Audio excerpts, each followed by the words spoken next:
Ready? Are you ready?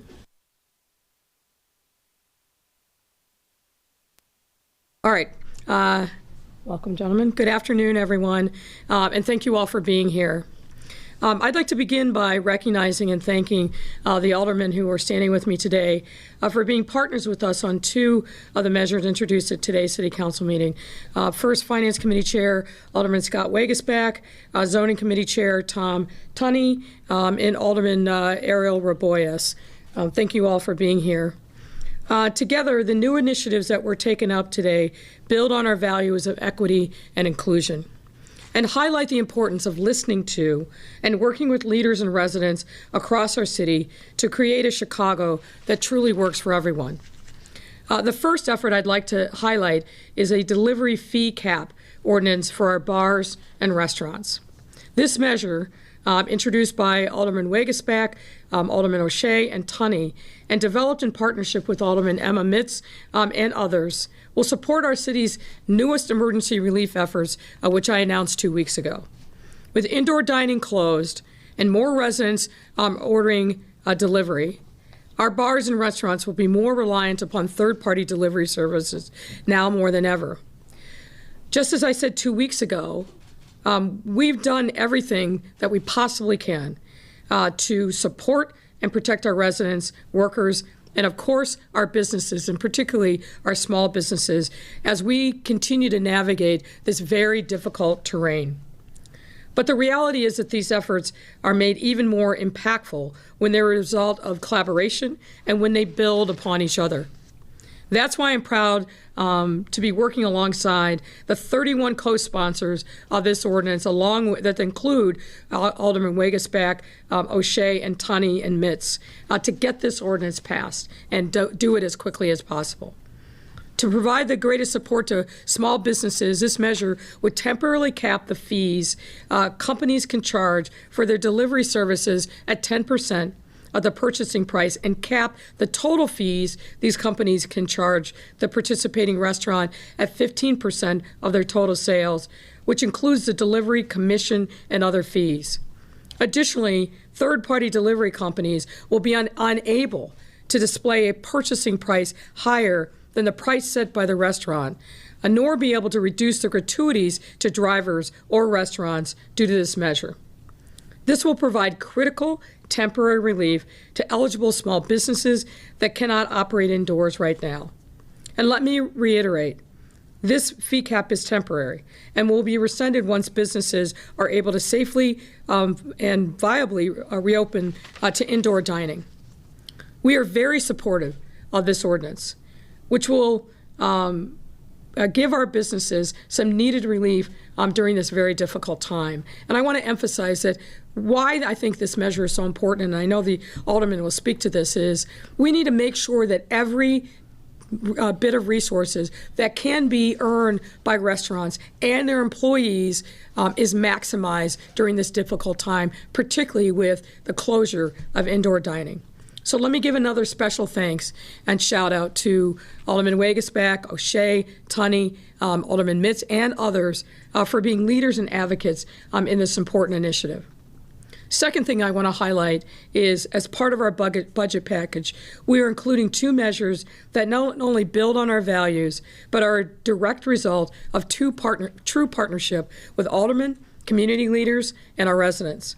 First, we will be reallocating an additional $10 million towards violence prevention, which will bring us up to a total of $36 million in proposed funding for violence prevention for 2021. You know, you've heard me say this before, and I take this very seriously, that one of my biggest responsibilities and obligations to the residents of the city is to make sure that every neighborhood is safe. And as I expressed earlier, this is an effort that will only be successful if it is holistic and done in partnership with others. Since day one of this administration, our public safety strategy has been an all-hands-on-deck initiative, which recognizes and includes important work of street intervention and other community-led violence prevention initiatives.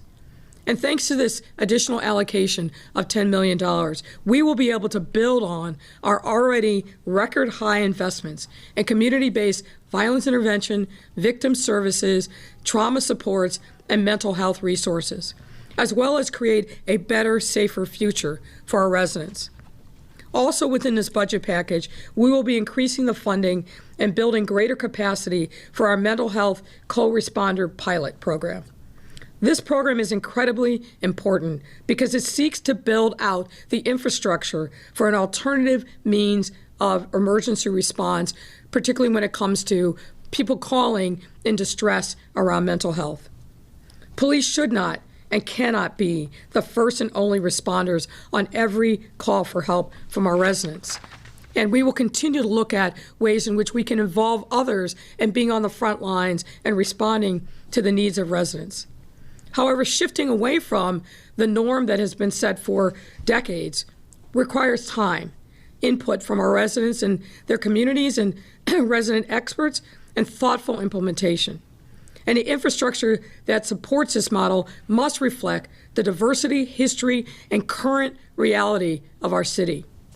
Today's measure will put us on a much closer to creating that infrastructure by ensuring that there will be enough additional mental health professionals to staff calls for all shifts at our Office of Emergency Management and Communication, meaning that their services for this pilot will be available 24/7. And we'll continue building a path for mental health responders, not the police, to run point as responders when our residents need mental health services. This is an important step forward, and I'm proud of the collaboration that went into building this new model. And this further increases our likelihood that our implementation of this mental health co-responder pilot will indeed be successful and lead to expansion. Third, the measure that I want to highlight, the third measure that I want to highlight builds on our values of equity and inclusion by creating a committee on immigrant and refugee rights. This committee would elevate the voices of our immigrant and refugee communities in city government, and it will be chaired by Alderman Ariel Rebollos, who recently served as the chairman of the City Council Special Legislative Committee on the Census. During the census, Alderman Rebollos fought off attempt after attempt from the federal administration to wreak havoc and fear in immigrant and refugee communities. He also worked with the city to address those attacks and has long been a champion for our immigrant and refugee communities. And I look forward to working with him to amplify the interest of our immigrant and refugee residents. Now, some have asked, why do we need a new committee on immigrant and refugees? And to them, I say this: we are a city of immigrants from the earliest days of our history and every day since. We celebrate this history, and we revel in the important contributions that immigrants and refugees have made every day to the greatness of our city. We are enriched by their contributions of residents from literally all over the globe, including from Mexico, Asia, many countries in Europe, the Caribbean, South America, Canada, and the continent of Africa. We are indeed a welcoming and sanctuary city, and proud of it. Our immigrant and refugee community has been under siege, and particularly in the last few years. And I want to say once and again to my brothers and sisters in the immigrant and refugee community, I stand and we stand with you because it is truly the only moral choice. And I also want to say to our young people who hail from all parts of the world and who are making their life here in Chicago, we want to make sure that you are seen and heard, and that your mothers and fathers and grandparents have a place that is specific in the halls of City Council that reflects your true lived experience. And that's why I think that this proposed committee is so important. These are issues that I've worked on for a long time as part of my professional life, and I look forward to the passage and support of this committee from the City Council. The measures we introduced today are truly representative of our commitment to equity and inclusion, especially during the socioeconomic uncertainty that has been occasioned by COVID-19. And they also build on our ongoing work to ensure every Chicagoan, no matter their circumstances, no matter their country of origin, has the opportunity they deserve to lead a safe and stable life. That's why, in the same vein, I am also happy to announce that as of today, both ComEd and Peoples Gas have stepped up to do the right thing by stopping any further residential utility disconnections through April 2021. And I want to say to those folks out there who are affected by this, if you are having difficulty paying your electric or gas bills, and you're either experiencing financial hardship or eligible for the Low-Income Home Energy Assistance Program, you can call either utility to gain access to bill assistance, grants, and other payment accommodations. In addition, if you were previously disconnected from your electricity or gas service, you can call either utility to restore your service and obtain financial assistance upon eligibility. So to get the process started, you can call ComEd now at 1-800-334-7661. That's again for ComEd, 1-800-334-7661. And Peoples Gas, 1-800-556-6001. That's for Peoples Gas, 1-800-556-6001. And if you need additional help to navigate this process, please do take advantage of the resources at the Citizens Utility Board, and you can reach CUB at 1-800-669-556 anytime Monday through Friday from 9 to 4. That's again, you can reach CUB for assistance with your utilities at 1-800-669-5556. This information will be available on the city's website. No Chicagoan should be punished for struggling during this time. And truly all of us are struggling one way or another, and there are too many that are struggling financially. We do not want utilities to be one of the things that you were worried about. So I appreciate the collaboration by ComEd and Peoples Gas to make sure that they create a pathway for those who are struggling to pay their utility bills.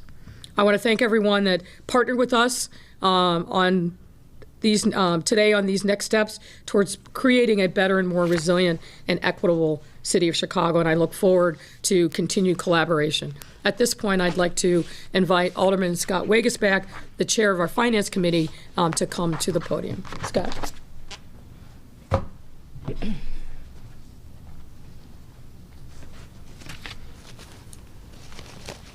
Thank you, Mayor Lightfoot. I appreciate all your efforts, not just on these three issues today, but on the work that we've been doing collaboratively in the Finance Committee and the Budget Committee as we roll out this budget for 2021.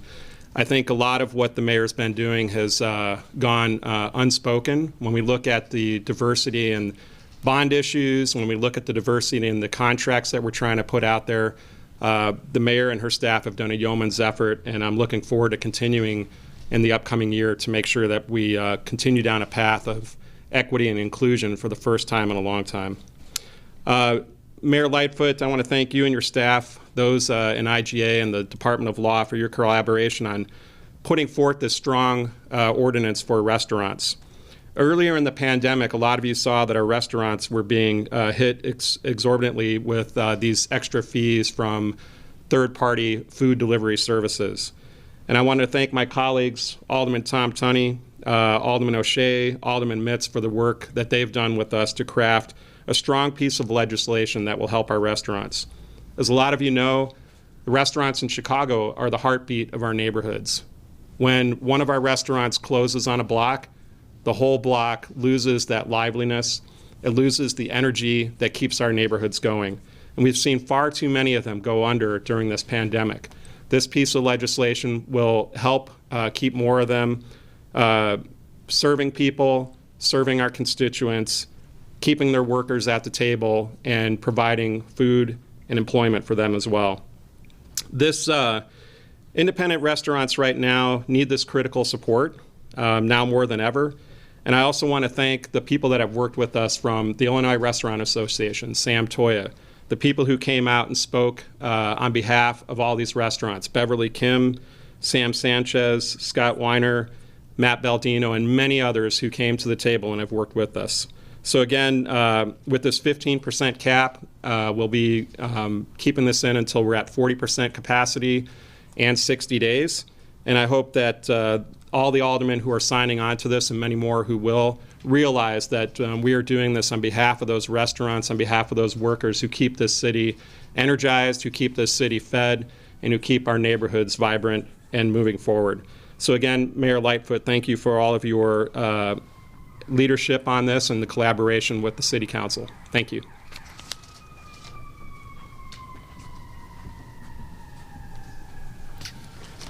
Good afternoon. Tom Tunney, the Alderman of the 44th Ward.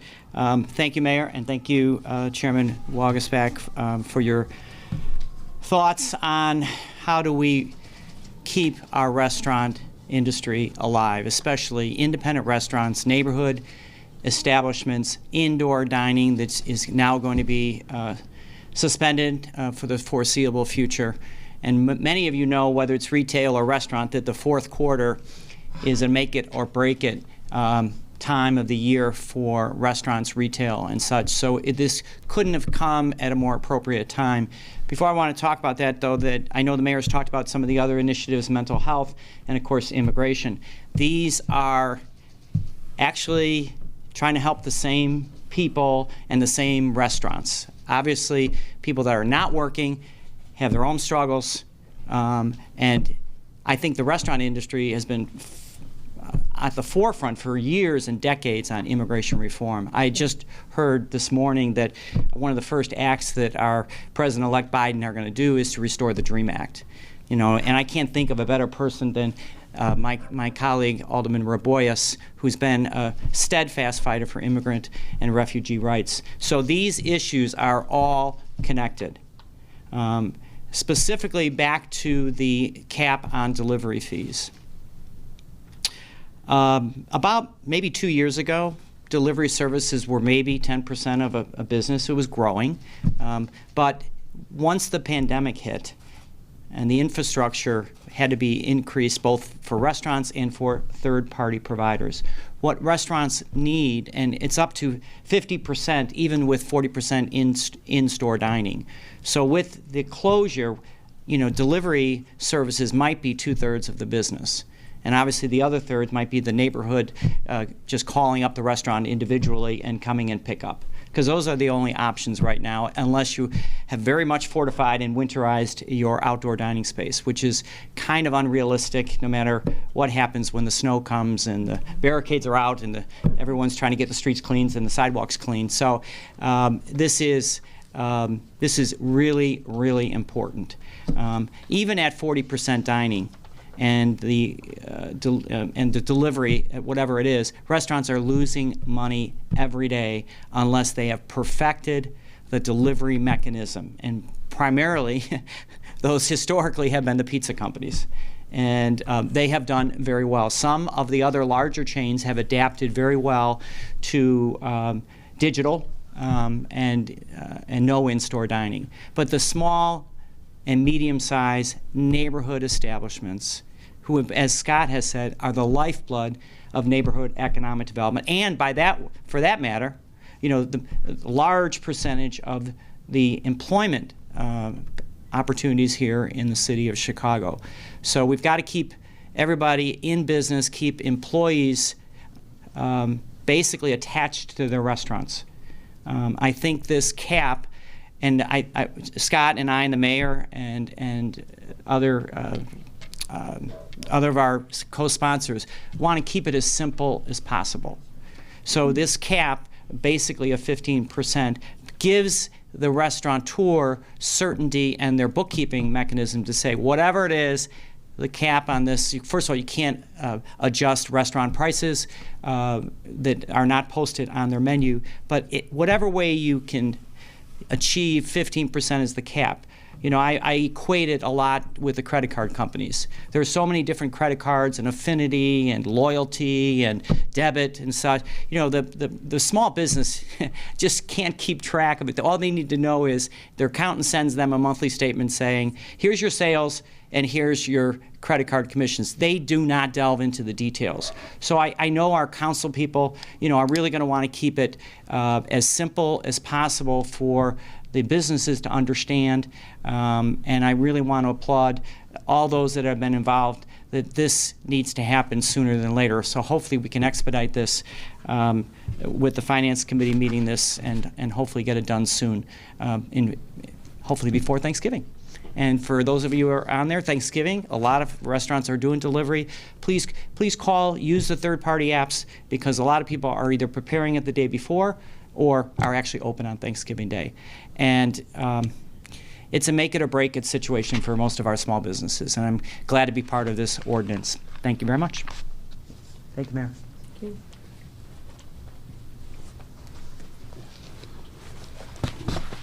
Hello, everyone. I'm Alderman Boris from the 30th Ward. I want to thank Chairman Tunney, Chairman Wagersbeck for the wonderful work they do for our colleagues in City Council.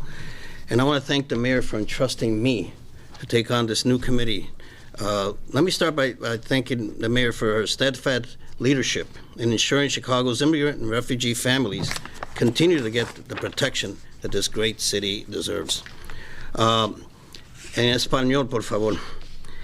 Permítanme comenzar agradecido a la alcaldesa por su firme liderazgo para asegurar que las familias y residentes de inmigrantes y refugiados de Chicago estén protegidos en esta gran ciudad.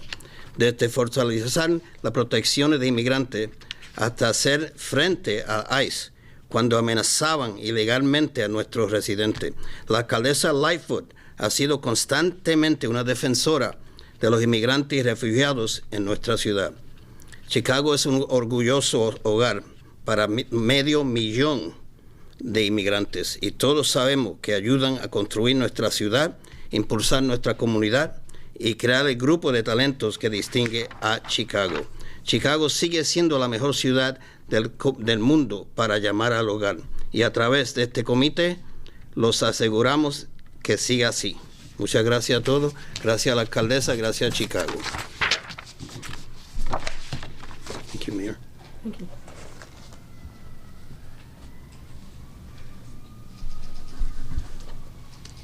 All right, happy to take your questions. Mayor, a couple of questions. First of all, just about the whole budget process from today. You made a deal over the weekend with unions to save the 350 layoffs that you talked about earlier. Mm-hmm. The Civic Federation and others have raised concerns that the city is raising the property taxes, they're scoop and tossing on the debt, and not doing enough to cut the budget for the rest of the taxpayers. Can you? I don't think that was the Civic Committee's position, and I listened very closely to Lawrence Masal's testimony. I talked to him today, so that I heard that from him. I didn't hear that from him. But look, we are in extraordinary circumstance. When this year dawned, none of us thought that we'd be experiencing any of the things that have happened over the course of this year, and we certainly didn't think we'd be in the midst of a once-in-a-generation economic meltdown occasioned solely as a result of COVID-19. You know, we've had businesses close. As you've heard from the alderman today, but in also other times, we have a lot of other businesses that are truly on life support. This has dramatically infected the revenues that we depend upon to keep the city government going and delivering the services that our residents, I think, have a right to depend upon. So we put together a budget. I've said this before. There are zero easy choices here. None. Everything was difficult. Everything took a lot of time and effort to analyze.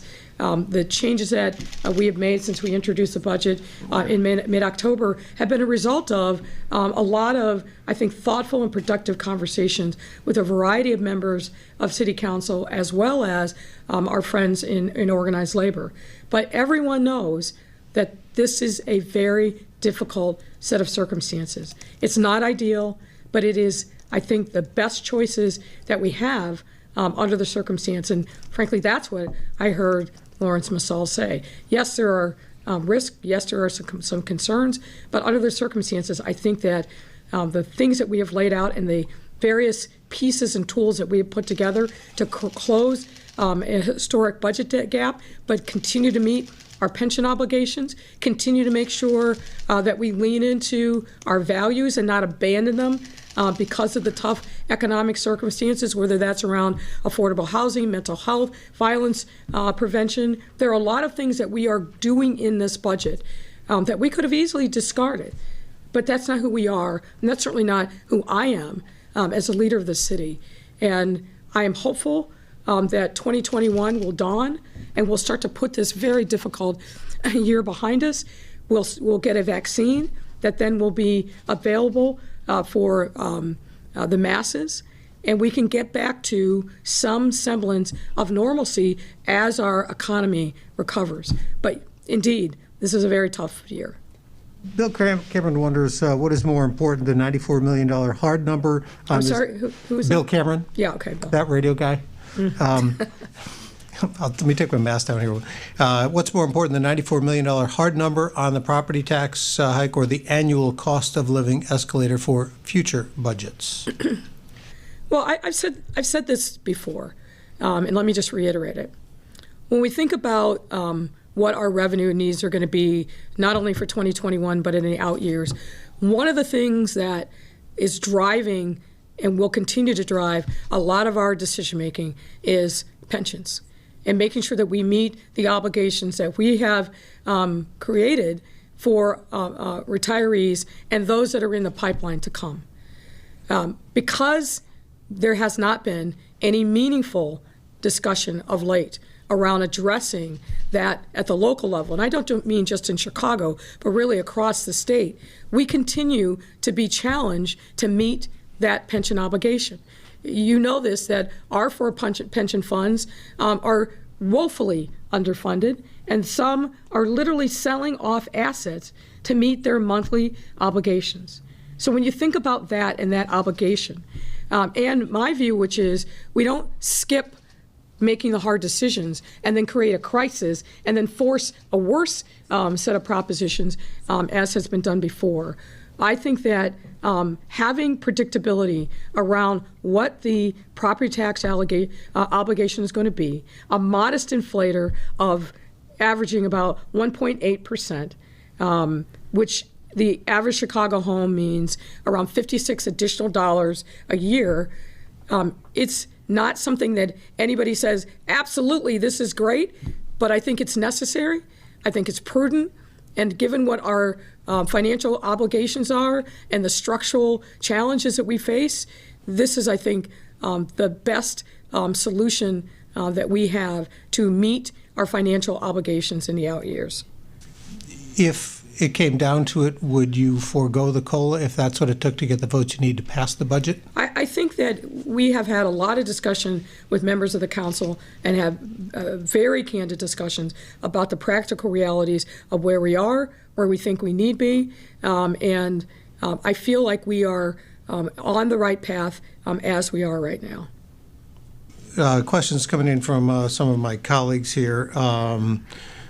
From Bloomberg, can you provide your thoughts on the economic impact of the indoor dining ban by the state paired with your 30-day stay-at-home advisory that starts today? What's going to be the impact on restaurants, and do you expect more are going to close? Look, I think we've said this over and over again. This year has been absolute hell for our hospitality industry, including our restaurants, our bars, our hotels, and tourism. There's no sugarcoating that. And the state closure of indoor dining absolutely has hit the restaurant industry extraordinarily hard. There's no sugarcoating that as well. So why we are taking the measures that we've taken, putting out a $10 million grant fund, and I encourage people, please apply for those resources, particularly on the south and the west side. And then the steps that the aldermen have announced today regarding the fee caps on delivery. we are trying to do everything we can to throw our restaurants a lifeline in these really difficult circumstances. But unfortunately, no doubt, some will not make it. I've heard that not only here in Chicago, but from fellow mayors across the region and truly across the country. This is very difficult circumstances for our restaurant industry. They have worked hard. Many of them have done a yeoman's job in keeping their employees employed, even though the revenues that they're getting have been minimal. We did a lot over the course of the summer and the early part of the fall with outdoor street dining, which I think really threw them a necessary lifeline in terms of revenue. But make no mistake about it, this is very, very difficult. As Alderman Tunney said, many restaurants, many in the hospitality industry look to the fourth quarter as really making up and making their year. And now we're faced with the fourth quarter where they're going to struggle even more than in the rest of the year. There was a proposal that's being brought out by some of the progressives and socialists to ask you to raise a proposed logistics employers expense tax for Amazons and Walmarts and everything. Where do you stand on that? Well, there were three, I think, sponsors of that bill, so I wouldn't attribute that to the entirety of the Progressive Caucus. They did not share that with us ahead of time, so we have not had time to analyze that, so I don't have any opinion on it at this point.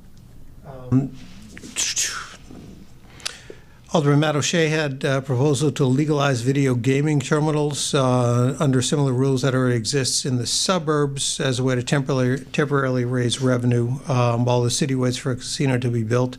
Did you personally ask that gets sent to the Rules Committee to, effectively nix it? Did you hear me say that?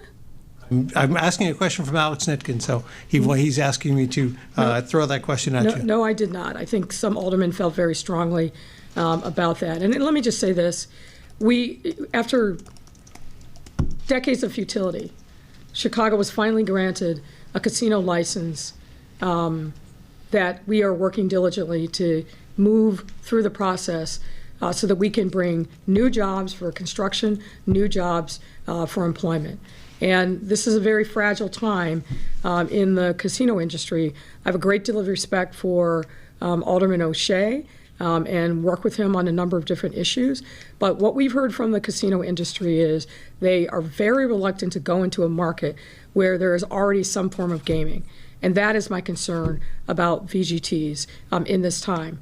I think we are better served by moving through the casino process as quickly as we can to get a casino license, maybe stand up a temporary casino, and then move to a full-time casino. I'm very concerned about doing anything that has the potential to chill the market, as we have been informed by many of the people that are looking at Chicago as a possibility. Last two questions. Becky Vivi from BEZ has a non-city council related question for you. With news that a second vaccine had early positive results, is Chicago prepared to distribute a COVID vaccine, and is there enough money available to state and local governments to distribute it?